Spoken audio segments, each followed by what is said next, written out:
Hey, we are coming to an end of 2025, and I've been a little off on my podcasting. Look, I'm a filmmaker. I had to go to war with about 6 films, editing them. I spent the last, I'll say, 6 to 8 years, kind of put myself in a place to film those movies and to edit that stuff and fund it, like pretty much majority of it funded, you know what I mean? And in additionally to kind of get it to the end results. So while I'm fighting that battle, I've been kind of not been able to jump on here and really podcast. Literally, we're gonna spend the last individual perspective. We're gonna spend the last, I'll say, what, I gotta count the days. I'm looking at the calendar. Ooh, 1, 2, 3, 4 days to bring you all my commentary about 2025. The stuff that I did talk about, that I kind of spurtly came in and kind of gave my point of view on certain things, but I didn't do a lot of detail coverage of the first 100 days and the first year of President John Trump's coming in and all that stuff, and all the different murders and all the crazy stuff that's been going on, the tariffs and the actual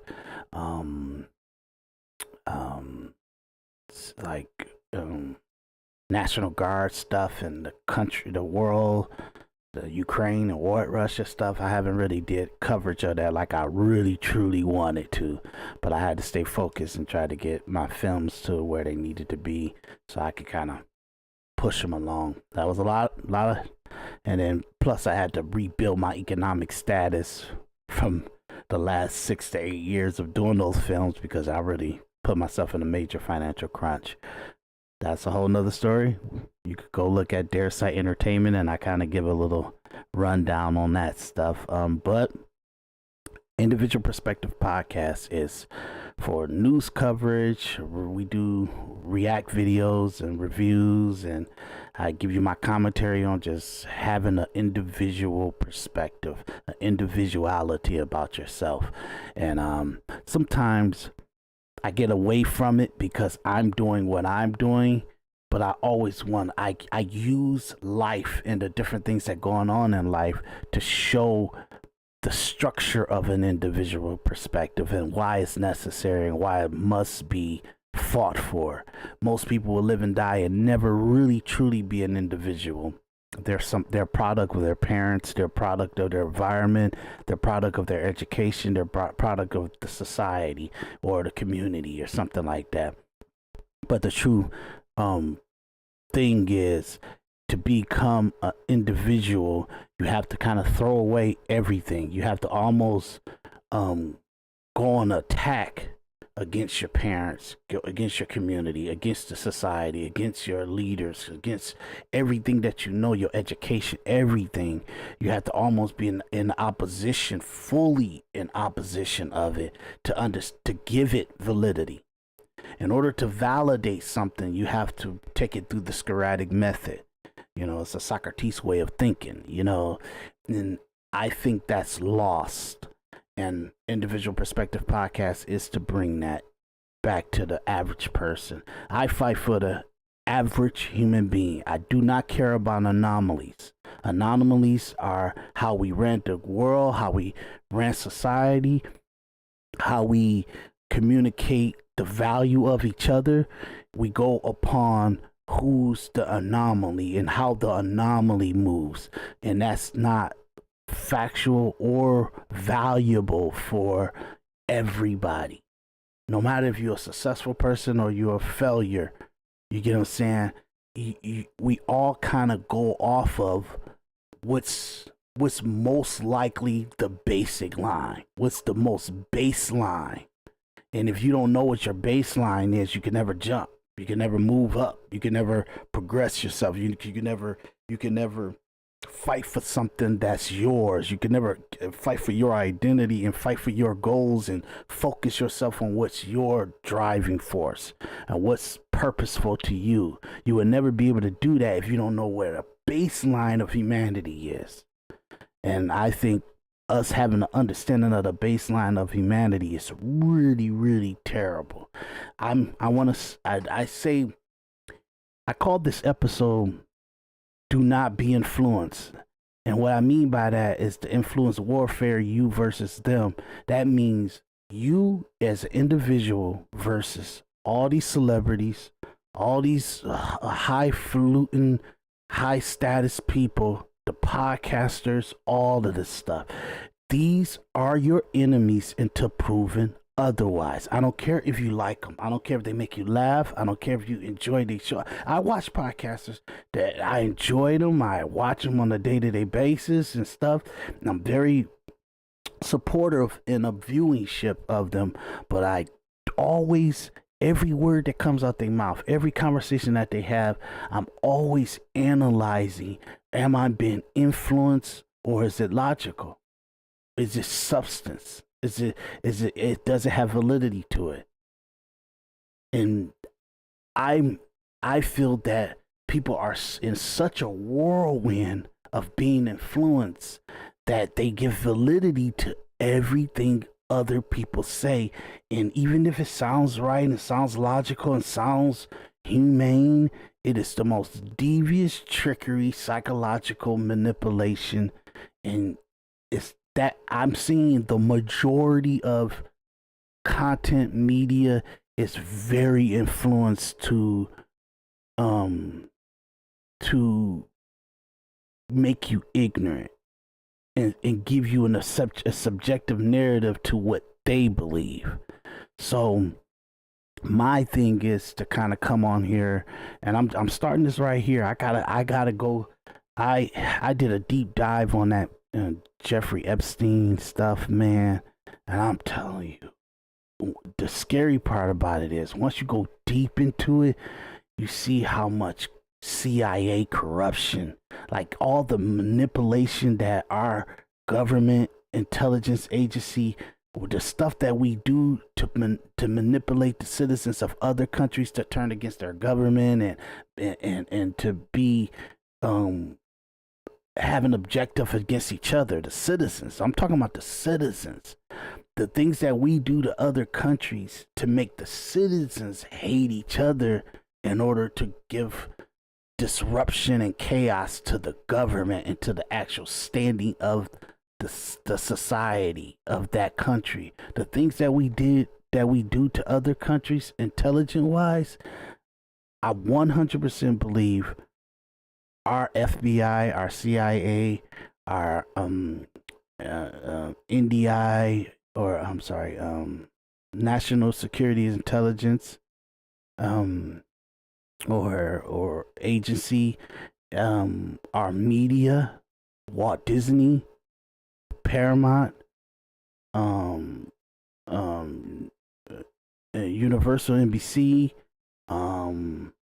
CNN, Fox News, the stuff they doing, how they report the news and report media. And now I have to include podcasters now because I think they're shady too. Black, white, liberal, conservative, they're all shady. I'm so heartbroken because I would have never thought some of the people that I thought was like free speakers and free like just really independent thought process people would have become such a almost like a strap-on vest of catastrophic destruction to themselves and people that look for them for guidance. So you look at the Nick Flortes and the Candace Owens and the TPUSA and PBD and Tucker Carlson and I know I'm missing some people, you know, and even like Fresh and Fit and all that. You look at these people that really was fighting. They were doing some of the major freedom fighting and stuff. And then they got so caught up in the trick that they don't even know it. They have no idea that they became the weapon against us. Like it was, they were fighting against the system and the structure of something that's manipulating the conception of the person.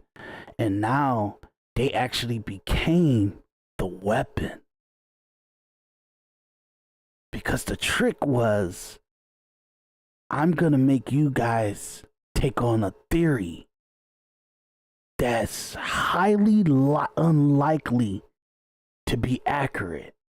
But in order to be accurate, you have to be an extreme objective person. You have to throw away what you care about, throw away your beliefs, and you gotta be objective when you're analyzing this thing. I always tell people, the worst thing about our society that lets me know that even our judicial system is trash, is garbage, is that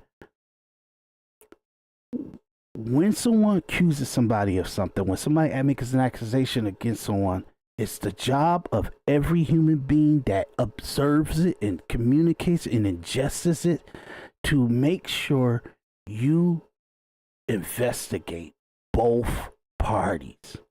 Who's been accused and who's making the accusation. You have to do it. Even if you have a favorability to one of them, you have to do it. Why? It's important to communicate something out your mouth that has validity, that is valid, that is truthful, that is honest. I always say, nothing that I say on a podcast or in my texts or tweets or anything, I'm going to ever need to come back to it 20 years from now and say, I was wrong about that, or I was a little off about that.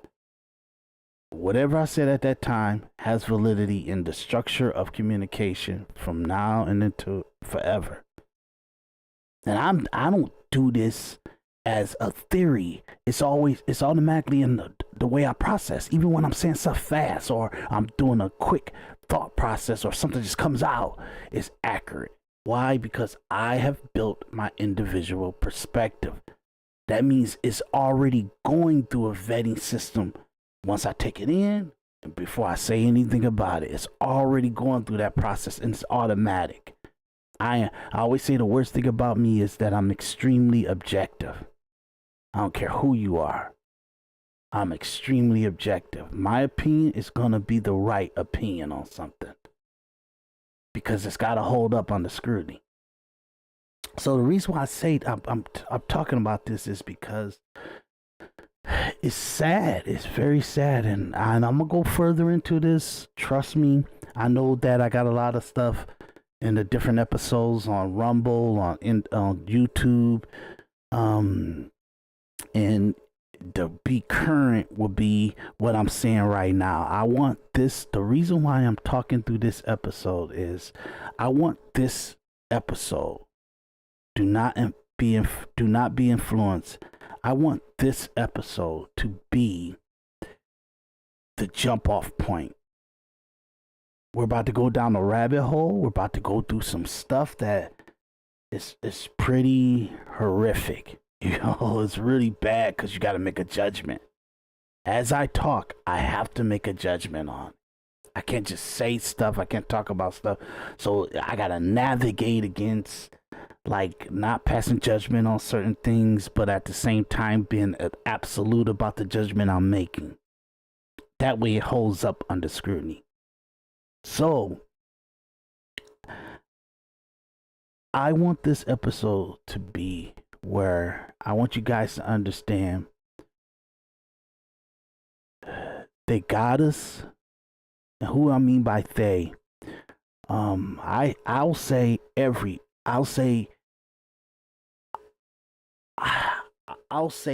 anything that's, I think you got to understand, I'm sorry for screwing up my language here and I'm stuttering and everything, but I'm trying to articulate myself in an absolute zone, in addition to be very accurate about what I say. And what I want you guys to understand, it is not about black and white Asian, all that other stuff. Though the races, through the race and demographics fall into the opposition and the actual battle. The truth of the matter is actually like individual versus collective.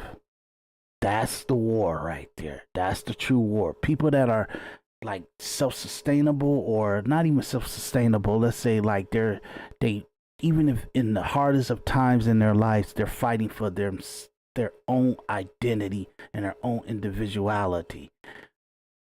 The system is built to favor the collective. And the collective may not mean the majority. It may mean who has the biggest voice, who has the loudest voice, who has the more favorable opinion, who has the more favorable mindset of human interaction and how they should conduct themselves in society and life.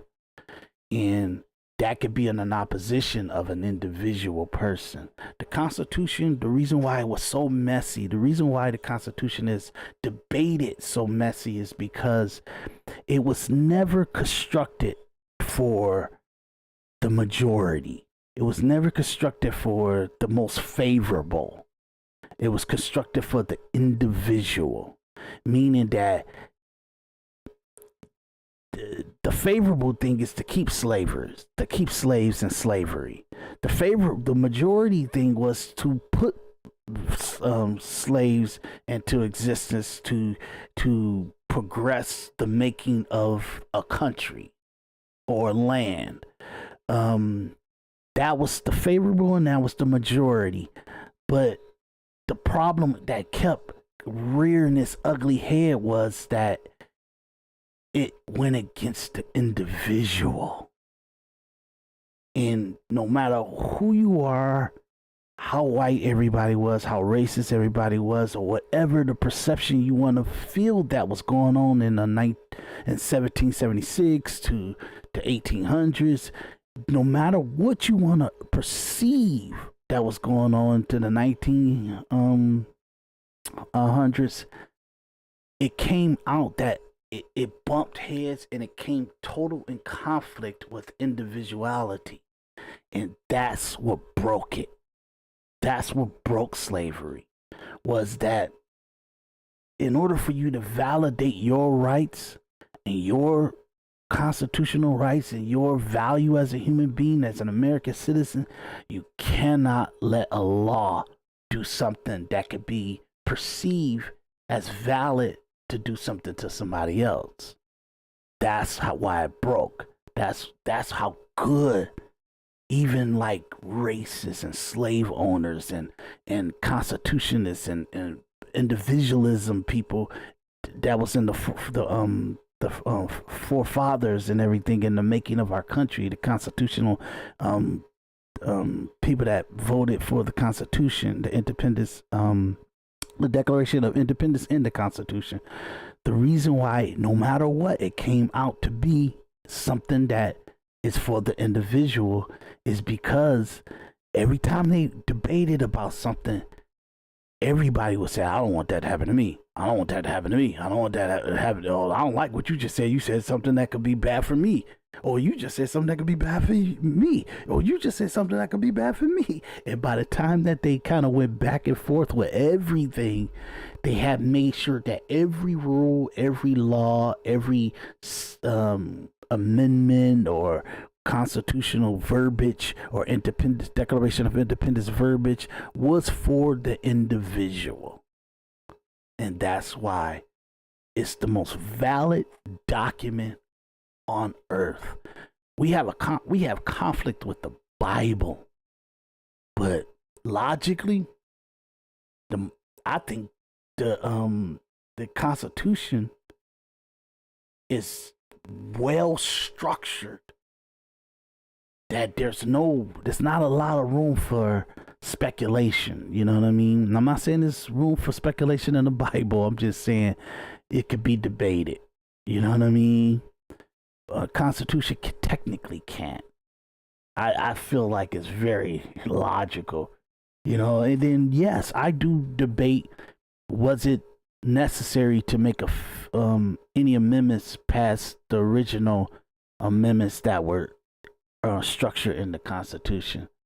So that's a whole nother conversation. I know I'm not an Uncle Tom. I know you probably saying I am, but I am not. I'm about being logical and very objective and accurate. So I don't want to get too caught up in this, but I do want to tell you guys how much you have to criticize your favorite influencer. You have to criticize your favorite podcaster, your favorite musician, your favorite movie star, your favorite comedians, your favorite newscasters, your favorite media outlets and news outlets, your favorite politician. You have to criticize everybody and make sure that they and I'm gonna explain something to you guys, because I don't want to beat around the bush, And Merry Christmas and Happy Holidays to everybody. But how can I explain why people support Trump, President Trump? That's a hard one, because your perception of Trump is what people that you love and things that you love and idealisms that you like and you love and you cherish has passed the judgment on who he is as an individual. So you go back into like the mortgage and rentings debate between him and his father's company in the 1970s against the rent regulations and everything, and you kind of come to a conclusion. You don't do the logical thing of saying, okay, how did he represent himself in court? How did his father, because at that time it was his father's name on all that stuff, how did they represent themselves in court to give reasons to how they was pricing their rent? You get what I'm saying? The government's opinion was they was jacking up their rate to keep out black people and Hispanics or whatever they wanted to say. They said, no, we didn't care if you were black, you're Hispanic. We just wanted you to make sure that you could pay, that you made your salary and what you were making in your living, your job and your livelihood was 3 times the amount of your rent. So if your rent was $1,200, we wanted you to have about 21, I think that would be this amount, $1,800 a month. I'm sorry, I'm doing it wrong. That's 24, you could say 24, 30, so 36, okay? We wanted you to have $3,600 in earning a month in order to make sure that you pay your $1,200 a month and you got 2/3 of your salary or your wages or your income to do whatever else you need to do in your life, pay for your car or purchase food or all the stuff, things that would stop you from being able to pay your rent. We need to make sure that 2/3 of your income is going towards any possible thing that could pop up and you could pay your rent. That's how they structure who they approve the loan for or not. The state of New York decided, no, we don't want you to discriminate against anyone. If they could pay their rent, that's all that matters. It doesn't matter what's the economic situation that they did. They were kind of structuring the company for the most cost effective or least problematic situation that could pop up. That was in a conflict that they had to settle because of New York regulations and the liberalness of how they regulate businesses and stuff like that. They decided that, hey, okay, we won't, as long as you can pay your rent, we won't discriminate against you. And that's how that situation ended up kind of resolving itself. So people if you don't look at the context, if you don't look at what was communicated in the case filing, in the communication of the lawyers and the prosecutors and the defendants and the judge and all that stuff, if you don't see what was communicated and only go by what was communicated, because newscasters and news columnists, they will give you a shorthand on what happened. They will give you their perspective or a summary on what happened, but that won't keep in context. It won't keep in objectivity. It was pass judgment to how they feel about what they heard, and and now you don't know the full objective, true analysis of what was the conflict there. That's what I mean by having an individual perspective. You gotta know what the truth is. It's important for you to know the truth. So the reason why I'm saying this is because that's an example. So I can take you through probably majority of the things about Trump that kind of gives you the analysis, and you can come up with your own judgment, but that's what was the truth of the matter. The Central Park Five boys. I'll try to keep this quick. I know I gotta do a lot of videos on this stuff, and I will. Obviously, I'm trying my best to be on here every single day, 3 to 4 times a day, because that's how much I have to communicate to get this country, or have something to archive, so we cannot kind of know what's going on in our society for the last 30, 40 years, okay? I will say 50 years. I'll say this too because I really want to get into this, but I'm not going to get into this right now. I'll go back to the Central 3 and 5, and I'm taking a sidebar to say the worst presidents that we're getting harmed by to this day was FDR, Ronald Reagan, and I would say probably I'm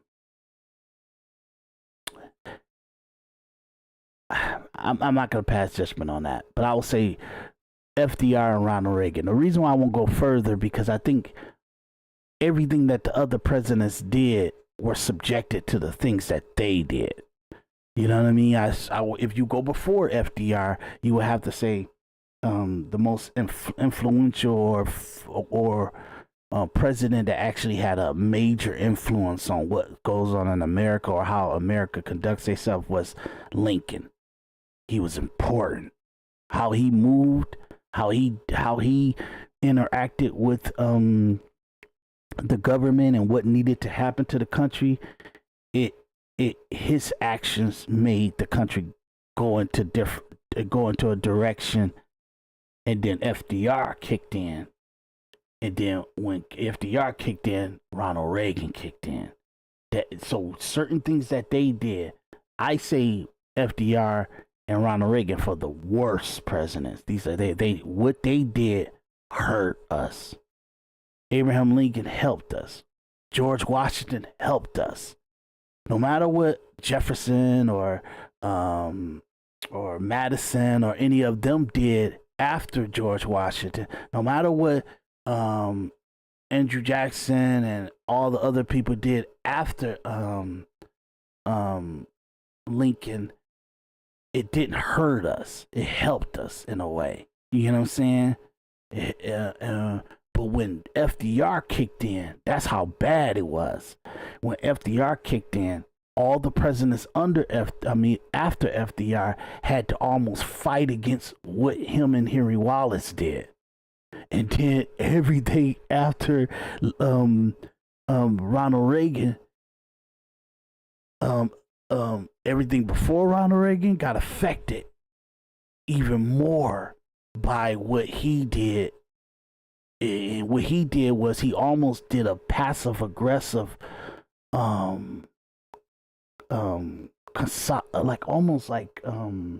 what they would call that, almost like a like they agreeance, or like some kind of like how can I say, concession. Yeah, that's it. Ronald Reagan, the way he moved took concession with the things that FDR did. So it seems in opposition for it because he has a mouth and he's a good oratorial person and he was an actor, so he could perform these great nuances. But everything he did was terrible, and we live like you don't have Al Qaeda, ISIS, the CIA, doing the most shady shit in the world without what Ronald Reagan did in opposition of Russia. I'm not saying Russia is good, or I'm not saying that. I'm just saying what he did to counteract Russia was like 9/11. The reason 9/11 happened was because of Ronald Reagan and how he interact with militants in Afghanistan, weaponizing them in opposition to Russia. That's all the residual from in the 80s, the Reagan administration funding rebels and everything in Afghanistan and surrounding areas against Russia in the Afghanistan war in the 80s. All that's from that. That birthed and gave strength to rebels and Taliban, and it gave energy and power to them. Where sooner or later they were putting their opinions and their strength into the Gulf, the Iraq area, and different stuff like that, where that ended up spilling over into like Al Qaeda versus us. You get what I'm saying? They even taught, because how they were moving money around and how they were funding the rebels and to fight against Russia. It taught Al Qaeda and the rebellion and terrorist networks how to use money to fund weapons, how to use money to set up networks and stuff. That's why they was able to kind of do so much. But all that comes from Ronald Reagan. Ronald Reagan's ridiculous persona, or his point of view on Mexico and the like the Hispanic culture and everything, and who to let in and who not to let in, and if controlling the borders is racist or not racist, all that conflict gave too much room for error and things that he was supposed to sign into law and that he was supposed to come to a conclusion on, and he was supposed to hold the line against liberal, radical people that do not like individuality.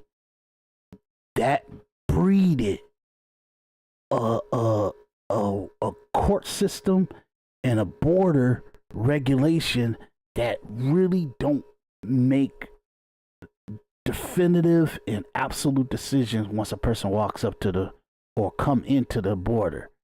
You get what I'm saying? It was now effective of the laws that he signed and the agreements that he came to with the Democrats in the 80s. Now it was hard to, like, when a legal immigrant come into the border, you can't kick them out immediately and say, I don't care. You came in the wrong port of entry. You didn't sign your paperwork. You don't have a right to come into this country. Now you got to talk to them. You have to evaluate their situation. You know what I mean? They say that the 1965 Act of Immigration, the Solemn Act and all that stuff. No, the threshold of how you regulate that came with Ronald Reagan, and he dropped the ball on that, and we've been fighting it ever since. And that's why we're in a debate of like, okay, no country should have borders. Go to Japan, try that. Go to China and try that. You know what I'm saying? Go to very wealthy, good, functioning societies and try that. So that's what I'm talking about. I mean the sidebar from the Central Park Fives. You know what I'm saying? So I'll make it real quick because I don't want to take too much long to explain the Central Park Five. But what I'm doing is I'm showing you an example or a perception of how I see how you develop an individual perspective in how an individual perspective functions, okay, in your head. So as the Central Park Five, you got to remember the detective and the people that was really like could tell you exactly how that investigation was handled was black. You know what I'm saying? The Central Park Fives, they never really was accused of messing with a lady or the like I guess I got a YouTube. The reason why I stutter or I kind of hold my thought process because certain terminologies you can't use on YouTube. It's not a freedom of speech platform. So you gotta communicate it in a way that's favorable for you not to get demonetized or something not to happen to your platform or something like that. So to be valid, I have to say, like that, the Central Park Five guys were not just grabbed because they were being accused of SA or hurting the lady. What happened was it was a lot of burglars, it was a lot of spray painting, it was a lot of degenerate behavior going on all through the city. That's how it was like apocalypse how New York was at this time. That's what people don't keep in perspective. How was New York at this time? It was violent, crazy. All the young people were degenerate, wild animals. They were ridiculous. They had no supervision. They had no parental structure. It was really some of this. It was like a lot of young people was out there that was just ridiculous. Okay, so all this degenerate stuff started going at this time. At this night, it was just a really hectic, wild spurts of young violent activity, gang violent activity and stuff. So it was a lot of stuff going on in Central Park. It was a lot of muggings and a lot of beatings and stuff like that. So so in answer to all the different stuff that was going on in the communities in the different areas and stores and all that stuff like that, it was heard that it was a bunch of young kids doing stuff in Central Park. So the cops was sent to Central Park to clamp down on the violence, clamp down on the muggings, clamp down on the wild stuff that was going on in the park. It so happened to be that the cops came up to these five guys. They started running, they grabbed them, they caught them, and then they brought them to the police station. And from there, the lead police investigator, as he was interviewing the kids to the different degenerate stuff they was doing, that they called the parents in so they can, and then they start to interview the kids and tell them about the different stuff that they was doing, that they were caught doing and all that stuff like that. One of the kids thought he was grabbed for the lady. This is what the lead investigator said. He's a black guy, black detective, black cop. And then he started talking about the lady. They didn't know who this lady was or who he was referencing, so they started to grill him about it and hear more about it. They went back to the park. The cops did, or sent somebody else back to sent cops back to the park. They found her in a ditch, pretty beat up. She was messed up. She was still alive, but she was beat to shreds. Okay. Now, they pretty much got her to the hospital and stuff like that, and then then they just start to ride the boys about, okay, how did you know about this girl? Who did this? And blah blah blah blah blah, and do the conversations of the interrogation. You know, I don't know if some of the boys just out of the pressure they admitted to it or whatever, but for some reason, this boy thought was referencing this lady in their reporting, and the detectives handwritten stuff while they was doing the interview. They jotted this all down, and that's what that in the conflict of if they did it or not. That's what came into play. So I can go further into it to show you if they're innocent or they're guilty or anything like that. But if they saying that they're innocent, they're innocent. But one of your guys interacted with a cop that in their reporting and in their evidence documentation as they're writing the information out, and as the boy was talking, it's in there. Okay, so and plus, this is communicated and this is on the record by the lead police investigator, and he's black, and he's there from that moment on. So he was there in real time dealing with this situation. He could be a liar. I'm not saying he is or he ain't. I'm just saying it's got context. You know what I mean? So in the midst of all this stuff that was going on, Trump hated how they was making the Central Park look or the city look, all the graffiti and all the other stuff. He's a real estate mogul and all the other stuff. If you go read, like a lot of people say that he took out the ad and he wrote about the Central Park Five. He didn't write about the Central Park Five. He wrote about all the degenerate criminals that was running around that city. He said, any of you idiots doing anything, if you're found guilty doing any of these hurting people, raping people, anything, I'm sorry about that word because I'm not supposed to use that, you all deserve the death penalty. Everybody, anybody doing crime, to stop people from doing crime, they gotta have the most ruthless consequence, and you all deserve the death penalty. You get what I'm saying? That's how that article came. It wasn't specifically for them. It was for all the violence. Read it. You got to go read the article. It don't specifically say anything about the Central Park Five. It says anybody, if you heard a Asian, a white, a black, anybody, you deserve death. That's how he was taking on a harsh stance against all the crime and how destructive they was making New York look. So there was more for a broad spectrum persona of what was going on in New York as a whole. I know I sound like a Trumper. You get what I'm saying? But this is valid individual perspective and object analysis on the facts. That's it. See how I'm talking? This is an individual perspective. We all have the ability to think like this to everything, but the culture and our society and how we consume information, and that we need somebody else outside ourselves to validate us. That it puts us in a mindset that we even allow a person's perceptive to become our perceptive. That's sad. Our perspective, I'm sorry. We allow someone's perspective to become our perspective.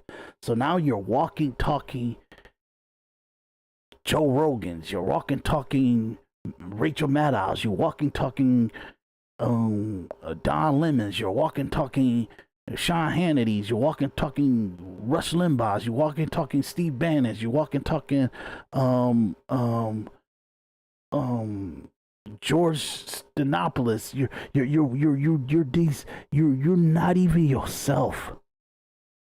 You don't even have your own way to make sure that anything these people say, it better be right. It better be right. Otherwise, I'm against you forever. If you tell me something that can make me look like a liar or make me look uninformed, we got a problem. That's how people should be. I understand that people bust their butt. They don't got time to be on the news and everything like that and be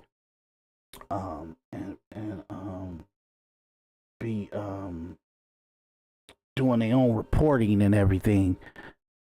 So they come home at 6 o'clock and they want to watch the news and they want it to be factually accurate. Because they want to make sure that they could just kind of say, okay, that's what happened to the news. But what we got here, one of the most lethal things that Fox News did, and that every news outlet they adopted. This comes from Fox News, and they adopted it. Was the fair and balanced? That is the most lethal, informative information. It's destructive to the truth. Because the concept is fair and balanced, meaning we'll let Republicans say what they want to say against Democrats. We'll let Democrats say what they want to say against Republicans. We'll let conservatives say what they want against liberals, and we'll let liberals say what they want against conservative, and then we'll go to the next segment. No. If you decide to let both parties have their point of view about a subject, I'll say that again because I want to make sure this is accurate. Fox News did a terrible job in their perception or their makeup of fair and balance. They created a format. Okay, I want to say this right because I get clipped, and I wanted this clipping to be accurate. Okay, Fox News did a terrible and destructive job to information gathering and information communication when they destructed a platform and a structure of communication called fair and balance. What they did was they made it where liberals can say what they want to say against conservatives. Conservatives can say what they want against liberals. Republicans can say what they want against Democrats, and Democrats can say what they want against conservative on an actual topic or context of a discussion. By doing that, now they have injected that the anchor must be the arbitrator.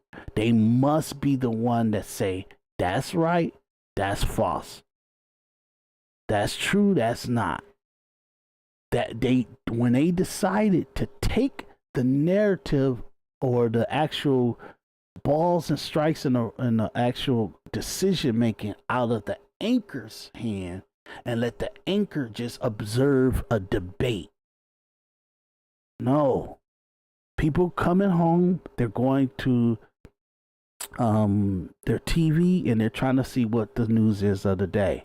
And what are they listening to now? They're listening to every news outlet deciding to let conservatives debate against liberals, Democrats debate against Republicans, and no one, when they end the segment and they end the actual context of the conversation that they're having, no one is injecting who was telling the truth. What's the accurate communication, accurate information of that story or that segment? They're not injected in there. They just go on to the next segment. Okay, well, let's move on. Let's do no. You must conclude what is the true story? What did he say? What was communicated? What's the factual evidence? And then that allows for the consumer, the person that's ingesting the news, to talk to their family members, to talk to their community in accuracy. That's lost. It's dead. Why? One, we don't have an individual perspective to analyze what debate, and is this debate fruitful or purposeful? That's the problem. So I say this, and I'm going to end this real quick because I don't want it to be too long. But it takes a lot to have an individual perspective. In order to have an individual perspective, you must first decide, I'm going to fight for my own individual identity. I want the things that come out of my mouth, I want my belief system to be mine, to be what I have validated and gave validity and have accountability to what I believe. And it has accuracy to it. It's logical and it's factual. That's what an individual perspective is. And I think that we decided to shed all that away out of favorability, collectivism, a moral perception of how other people should be outside themselves. Morality, your morality may not be my morality. But no matter between our moralities, we gotta be right. You know what I'm saying?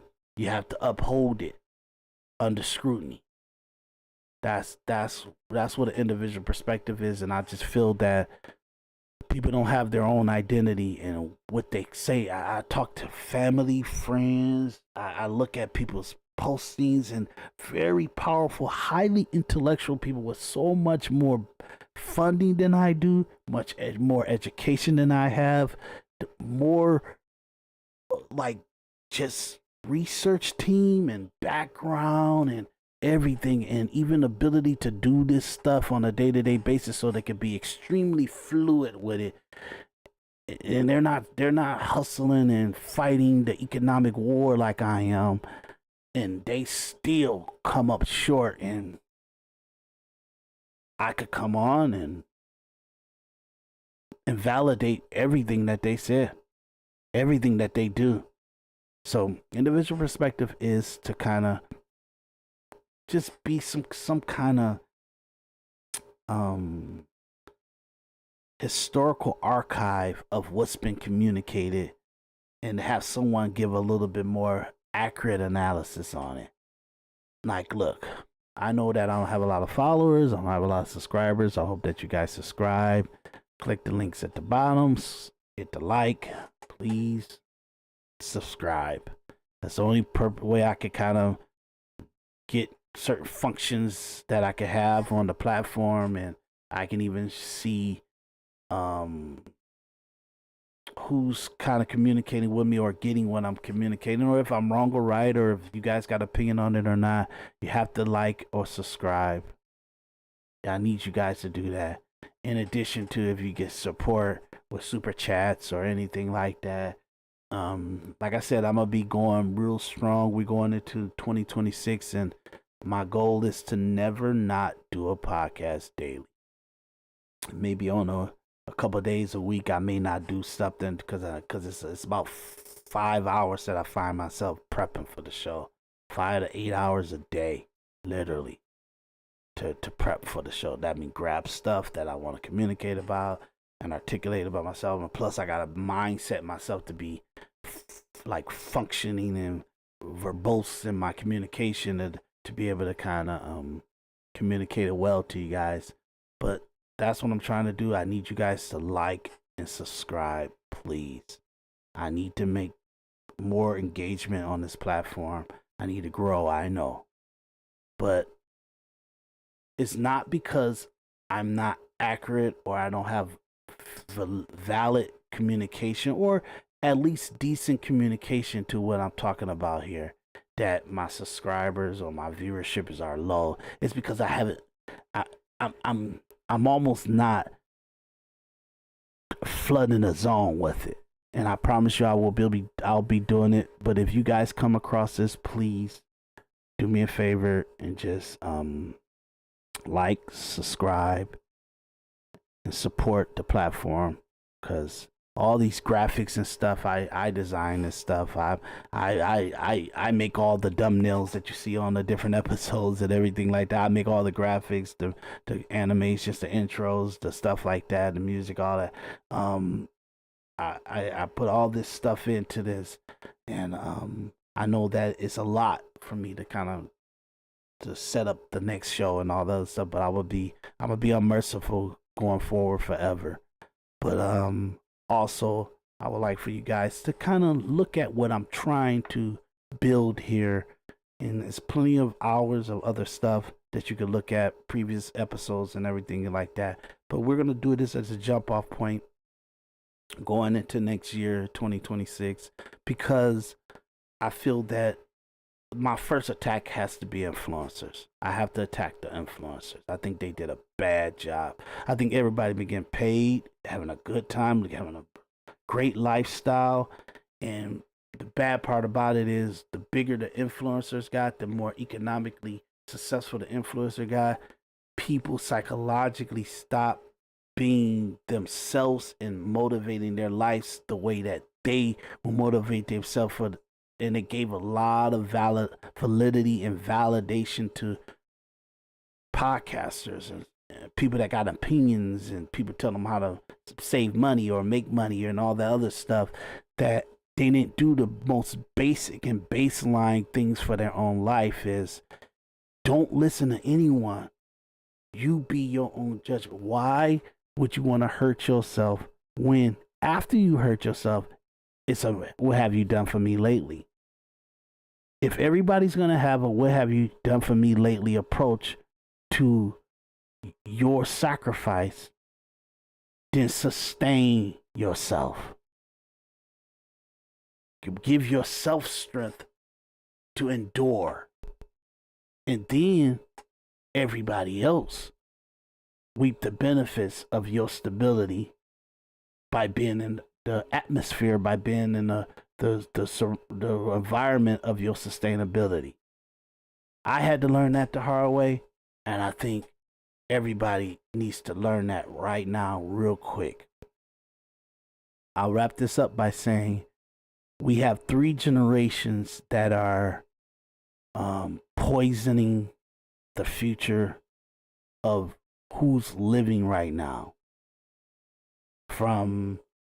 I'll say from 16 to whoever's the oldest age, maybe in 108, I think that's the oldest person right now, 108, 110.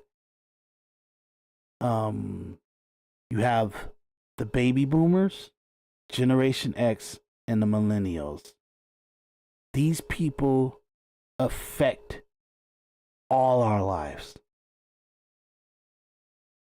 Through the laws, through the politics, through media influencing and communication, what we listen to, what we allow to become a part of our psyche. And the bad part about it is all 3 generations are the worst. The baby boomers is like a terrible generation. They gotta admit that themselves. They just completely destroyed everything. You know,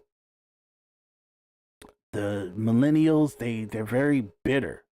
I'm sorry, Generation X, they're very bitter. I'll say that again.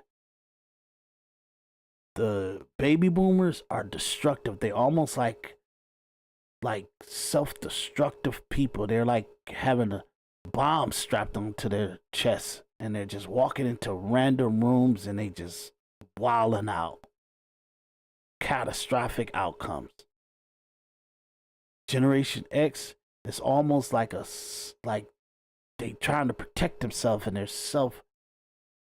trying to be self-motivated. They're trying to be retained, and they're trying to build something off of themselves, which things have came before them. Societies have came before them, and they have to battle that in order to empower themselves. You have to give validity to yourself. And the only reason why how you give validity to yourself, you have to have opposition to the destructive stuff that came before you, so that won't be a habit or something that's mimicked or repeated. And then you have the millennials that have decided that everything is just it sucks, and let's destroy it all and start all over. But the problem with that is you're too dumb to start anything over. You don't have any jump off point. What are you going to do? What rights are you going to give to everybody that's different than the Constitution? And how can you protect an individual person's life from what you perceive that should be fair for them? Their rights should not be dependent on what you think is fair, what you think it makes sense, what you think that would be the most probable outcome for the majority.